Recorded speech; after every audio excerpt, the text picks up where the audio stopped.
Welcome back to RV Nightmares. And boy, do we have one here. I ended up putting RV goggles on due to looking for an RV for months. And then my wife spotted this one. We saw it, we liked it, we bought it. Had this been your first time RV purchase, maybe your first time tiny house purchase, or even it could have been an off-grid cabin that you found, and this occurred to you, you would be done, because this unit technically ended up being a total. I don't want that to happen to any of you. So what we've done here is gone through and put a 15-point checklist of the most critical things you need to be looking for on a purchase or even maintenance of an RV. And as long as you follow these critical points, you're going to be in good shape. Your RV will last you for many, many years to come. On top of that, had I even thought about it, I would have been using a tool like this to help me, because this would have identified if I had a roof leak going on, a roof vent leak going on, any type of leak going on. And this would have saved me thousands of dollars that I just spent by using a tool like this. And we're going to talk more about this in a minute. Now, let's dive into this thing. Welcome to Let's DIY My Home, where like-minded people are working together to tackle their project. Everything from a complicated remodel to as simple as repairing a door. That's letsdiyMyHome.com. We'll see you there. They got their notepads? Incidentally, I will put a punch list link down below that you can download for this inspection. But we're going to walk around this whole entire RV and talk about it. We're going to start by connecting this thing. Whether you're purchasing an RV or you haven't used it in a long time, back this thing up to the house, get it powered up, get the hose connected, get it turned on. That's number one. Fill the water tank, just in case there's an issue, just in case one of the lines froze. Who knows what the case may be? Let's see what happens when that tank fills. Is the water coming out the overflow on the side of the unit, like here, or is it coming out like mine, out of the bottom, looking like this? That is not the way it's supposed to I don't think that's supposed to be pouring out of the Problem underbelly. number like one. Oh, it gets better. Trust me, it gets better. Now, number two. We're now going to turn off the water filling the tank, and we're going to pressurize the RV. Go inside. We want to check all the fixtures. Okay? From the kitchen to the bathroom to the laundry room. Are they functioning correctly? Are they dripping? Look underneath the cabinets. Check the water lines where they come out of the floor and they go up to the fixture. Is any of them damp? Any of them wet? Feel the floor, especially if it's a 10-year unit older. Feel the floor. Make sure there's no soft spots under there where it's signs that thing had leaked. Because then you got floor replacements. And in an RV, let me tell you, you're going to have your work cut out or you're going to get one hell of a bill. Check it in the kitchen, check it in the bathroom, and check around the toilet. Believe it or not, toilets leak. And when they leak, the floors go. After everything checks out right there, the next thing we want to check for leaks. Number three is going to be all the corners of the RV. This particular camper, I got 1, 2, 3, 4, 5, 6, 7, 8. I have 10 corners that I need to check for moisture. You see, on these RVs right here, on the outside, there is a metal cap where the two walls meet. Water comes down the roof. Most of the time, it runs down that metal cap and ends up weeping in because of the plastic and because of the screws. They think plumber's putty type crap, butyl tape, is the cure. It's not the cure. Water gets behind that. It travels down the wall, ends up on top of the floor. The walls are built on top of the floor, you see? So then the water trails in, the floor gets wet, and over time the floor starts rotting, and you will find them in the corners. That's where the rots are going to be. The same thing goes with slide outs. Check the corners of the slide outs. Check along the sides of the slide out. Make sure that thing is solid. All of them. All four corners around the home. Once that's done, everything checks out. Score! We have no water leaks. We have no rotted floors. Everything's solid. Perfect. Jump back. Turn the water off to the camper. Because we filled up the tank earlier and determined there was no leaks, hit that water pump. Mine sounded like this. I hated it. It didn't even make a leak. That water pump was gone. I ended up using this particular water pump right here.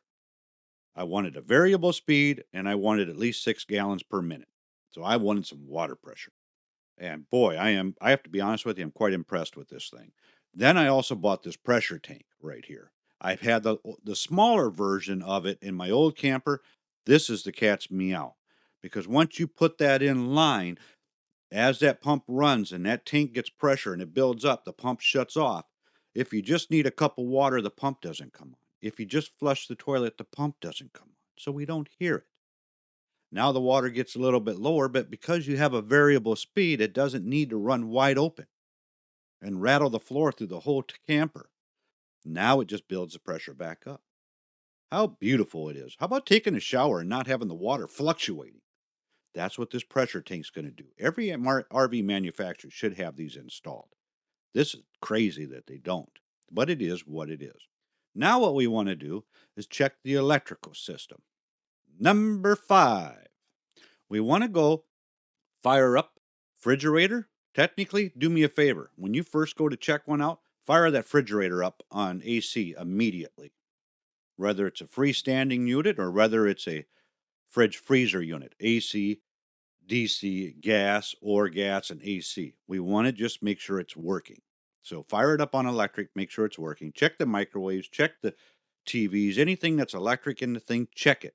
Once we're done testing all the electrical, we need to fire up the heater. Number 6. On the propane for the hot water heater. Make sure the hot water heater comes on.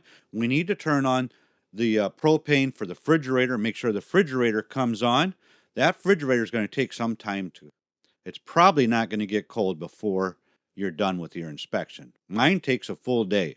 I can't remember what model I have on mine, but I can tell you I'm going to put the model number right across here. And if you're looking at an RV, look at the model number of the fridge. If it has this model number in the fridge, it's a piece of crap. Don't get it. You go online, you find the list is quite long. Does the refrigerator cool? Yes. Will the freezer freeze? Half-ass. It takes about a day and a half for that refrigerator to get cold and freeze up and be ready. And if you fill that freezer full of meat from the grocery stores and it isn't frozen, 5 days later it will not be frozen. So make sure, hell, for any RV, unless it's a regular residential fridge in the thing, any RV fridge, I have no faith in them. Make sure the meat and everything is frozen before you go. Then you can throw it in there and it'll maintain it. There. That covers that.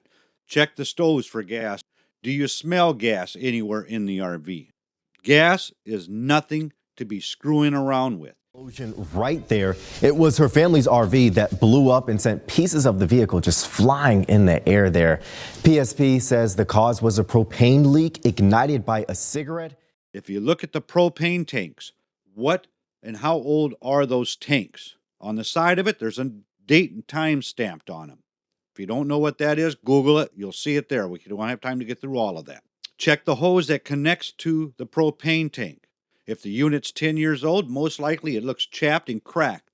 If it's got chapped and cracked, you need to replace the lines. Plain and simple. Don't screw around with them. Number 7. The next thing we want to do, if your RV has slides, especially if you have cable slides, because I got educated on this. Most of my problems I identified within the first 30 days. Take that slide, bring it in approximately 2 feet. Bring all your slides in 2 feet. Take a measurement on every corner of that slide. Top to the wall, bottom to the wall, all 4 corners. There should not be more than a ½ inch variance between the slides. Okay, between the walls and the slides. If there is, it needs an adjustment. If it doesn't, you're going to have a problem. You see, my slide, this one right here, which faces the lake and where the side door is, actually was off about 1.5 inches. So when my slide went out, it went out like jerking all the way out. And then it jerked all the way in. And eventually, ding, one of the cables broke after probably the third use. Well, this hasn't been the first time this cable was replaced, because you see up here? Yeah. Somebody's replaced it and used regular cable clamps. That works, but that's not really the right way to do it. So I had to repair them. All you have to do is matter of loosening some cables and tweaking some other cables. You can bring this thing to so it's within 1/2 inch of being square in place and racked correctly. Then the thing rolls nice and smooth as it does now. That is very, very vital. So if you don't want to do that, just know when you check it, it's way off. You make the decision. Do we want to send this thing into a service shop and have them bring this thing so it's accurate, or do we want to learn to do it ourselves? Do every single slide. I don't care if it's a what do they call the new ones? Crying out loud, they have the little gear and the slides in and out. Check them, because things break, things tweak, and if they tweak, they put strains on the mechanisms that move them in and out, and things then bust. Motors break. Now that we evaluated all the slides, we know all our slides are working. We know our electrical is good. We know our water's good. We know all the flooring is good. Those 4 key points. Let's go ahead and jump outside. On a home, the roof and the foundation are the most critical parts of a house. And that goes for an RV too. Any of those two fail, you lose your home, you lose your RV. So let's go ahead and go underneath this thing and do a visual inspection initially. Does it have a belly pan? Is everything enclosed underneath? Is it nice and flat underneath it, or does it look like mine, like a rolly river, which looks like somebody was in a rush on Friday to put this thing under there? Number 8, go check all the wirings on each one of the wheels. Those are your electric brakes. Check the connections. Make sure none of them are broken, because if they're broken, that's another repair you need to do, or you're going to be paying somebody. If you have self-leveling jacks on the RV, now we want to drop the jacks. Go around, if all the jacks are down, make sure they're all down. Is there an air on the box? In most cases, if the RV is sat for some time and the battery was dead, it's going to have an air, because you have to clear the codes, reset it to use it. That's not the end of the world. What we're looking for is if one of the jacks are not down, or it says right rear jack not operating, go look. Is it down or not? If it's down, then it needs to be reset. If it's not down, something's wrong. My case, I had a broke wire right here. My jack was not going down. When I purchased the unit, I had the homeowner drop the jacks. I didn't walk around. I saw them go down. Whip-de-doo. I can learn how to use the system afterwards. Well, luckily it was something minor and I didn't have to replace a jack. I just had to fix the wiring here. Number 9. Then we're going to want to turn around and get a hydraulic jack. I don't care, 4x4. Be safe. Chalk the wheels. We're going to take one side of the RV. We're going to jack it up in the air, bring the wheels off the ground by the frame. We do not want to put the jack under the axles. We want to do it by the frame. We want everything to be relaxed, and it's no stressed position, I guess is what I'm trying to say. Okay, we're going to grab the wheels. We want to wiggle the wheels left to right, up and down. Make sure there's no play in the bearing. Spin that wheel. What does it sound like? Is it grinding? Is it running smooth? If it's sloppy or grinding, you may have a bearing issue. It could. Now, if it's going rink, rink, if it sounds something like this, it's probably the brake pads and just not lack of use and a little bit of rust and debris on them. Not at the end of the world. Check all the wheels. Once we're done checking those wheels, then turn around. Let's look at number 10, suspension underneath, the leaf springs.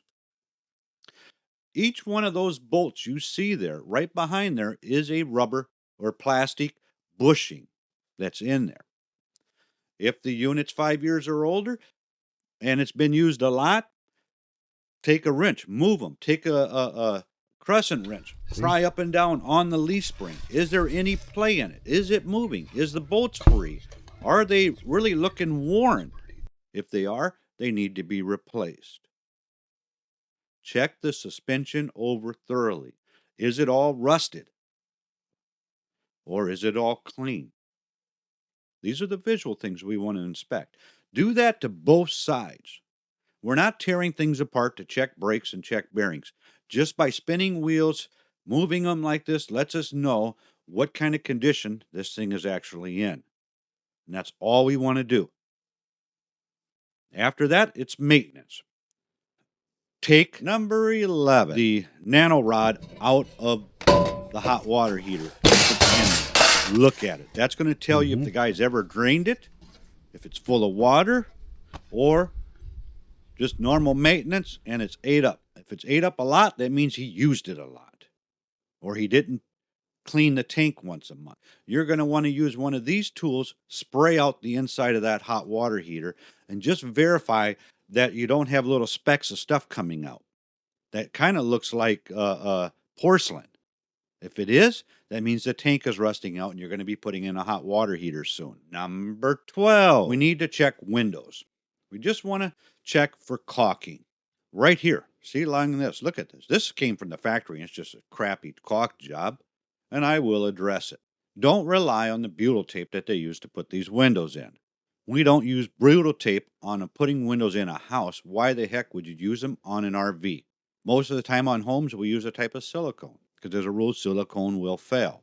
But you use the right window type silicone, you can seal it, push it in, and water's never going to leak through that. It's not going to deteriorate like butyl tape does. And then we tape and caulk around the outside of the window, guaranteeing no air or moisture is getting in. That's the right way to do it, not the way the manufacturers do them. Now that we checked out the windows, we now checked out the underside of this thing. We checked out the door latches are working properly. Everything's functioning. You're not having to slam the door. If you do, you got an issue. This is what I had to do to my door. And I'm not happy I did it, but I did it, and now it closes smooth. I don't know why these things are not square in the door frame. They always rub on the bottom left corner of the hinge, and you'll feel it. If you push in slowly, on most of those RV doors, you'll find them, they bind a little bit. So this is how I resolved it with a hammer. Took care of the binding issue with a hammer and a 2x4. Not saying that's a smart way to do it. Fixed my problem. Now, check all the doors. If you have an undercarriage in the RV, where storage area is, on a fifth wheel, that back wall panel, behind that is a basement. That's where all your electrical lines are at. That's where all your sewer lines are at. And that's usually where the furnace is at, and that's where the hot water heater is. Get familiar with it. There's probably a dozen screws in there.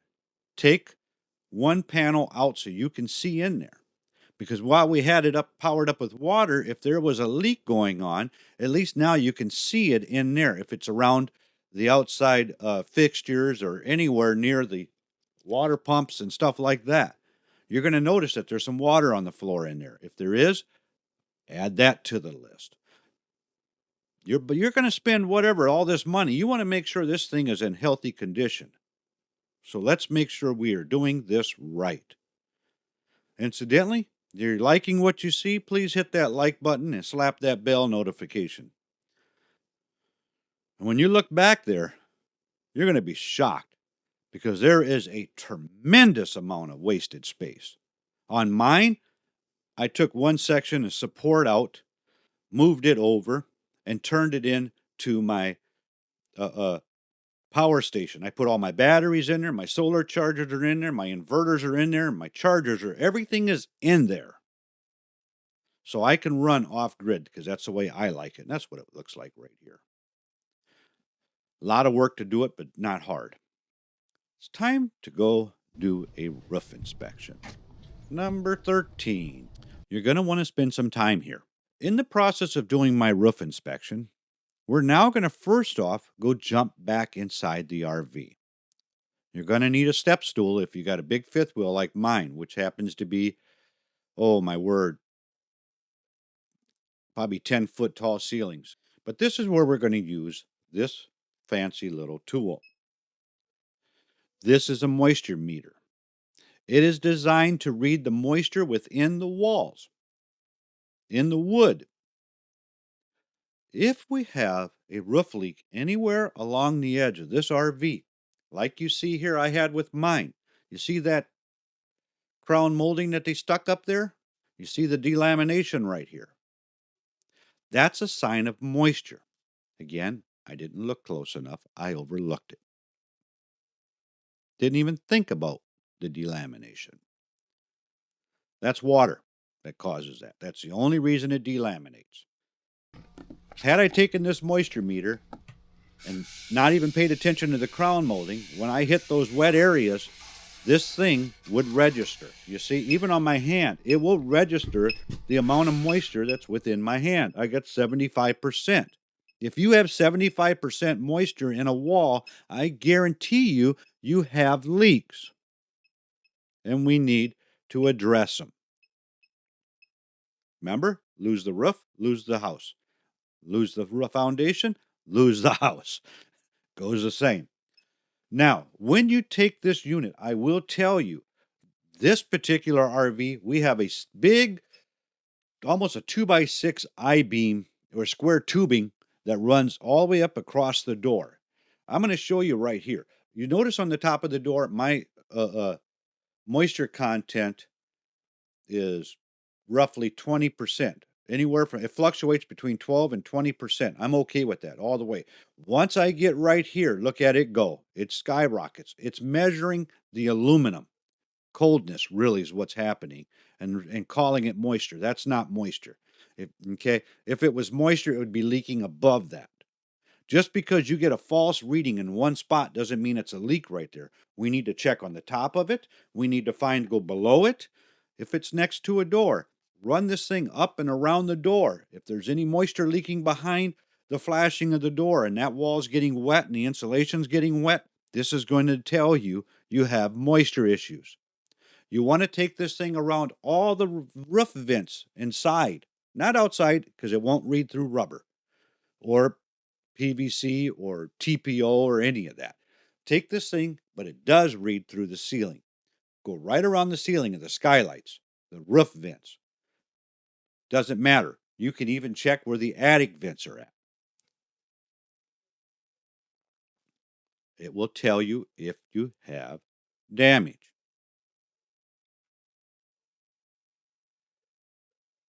Comes back clear. Perfect. Comes back with moisture. You know we got issues up top. It doesn't matter. You could have a skylight leaking. You could have a roof vent leaking. This is going to spot it. Now let's go up on the roof. Turn that off. Come on. Thank you. Let's go up on the roof, because we want to check all the way along these edges. I want you to get down on your hands and knees. This is where I failed. I want you to feel that roof all the way along. Feel it. Is it hard? Is there any soft spots? If there's soft spots, that means leak. Look along the metal where the gutter line is. If there's anything that looks like this, that's a hole. The side of mine looked like Morse code. Just tiny little holes.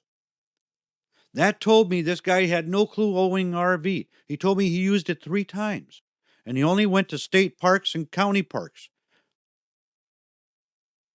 But that tells me he went right down the road, and on the passenger side, that's where the low-lying limbs are, and they go up in the air. So he punched holes all the way through the roof like Morse code and didn't realize he did that. But he knew damn well he snapped off all these vents right here, including the attic vent. Number 15. I don't know why they put these in there, because they're useless. When you're done going all the way around the perimeter, that's as long as where the cap is and back where the ladder is, and make sure that everything is solid and hard. Then go up and check around skylights, power vents, TV antennas, any protrusion through the roof you want to inspect. If any of them look like this, like my TV antenna, you see that black spot? That's a leak. The TV antenna, literally, because of the UV rays, it buckled up into the air. Now it's gapped, meaning water's going in. Look at the rotted spot I have in the ceiling. Did I find that upon my initial walkthrough? No, because I didn't follow my own plan. So I get what I got. We want to check all of the caulking. Rudy, what condition is it in? That is the RV standard. That is not the commercial roofing standard. Not the stuff to use. They use it as a temporary water block. And that is it. I will be doing a video right after this that's going to go across properly flashing these roof vents and these attic vents and these sewer stacks so you never have to worry about it again as long as you own the RV. Now, the one thing, and I mean one thing, that will kill your RV and kill your investment is not knowing that all your ductwork, like mine, is totally destroyed. Just because I turned the air conditioner on and I heard this noise right here, thinking that the manufacturer forgot to clean up their mess in ductwork when they put it together. How stupid they were. Not the case. Lack of knowledge, folks, will be very costly. That led to a total redeck, a total re-roof, versus what just would have been a repair from the TV antenna and a couple holes on the sidewall. Led to this. I don't want to see anybody have this issue. And because I did not follow my own procedures, my own steps, this is what I got. This is what I got to live with. Some of you may be looking at units that need new materials, needs a new re-roof. If that's the case, don't use RV re-roof, RV rubber, RV TPO. Don't even go there. Because for the same amount of money, you can get something that is 30% thicker and that actually will last you for the rest of that RV's life. Well, it's going to last you probably 30 years because an RV roof is crowned. So we don't have standing water. We don't have seams. So these things will then last longer. Here's a video that explains the different types of TPOs, EPDMs, thicknesses, pros and cons, and what I used. And with that said, God bless you all. We'll see you real soon. Bye now.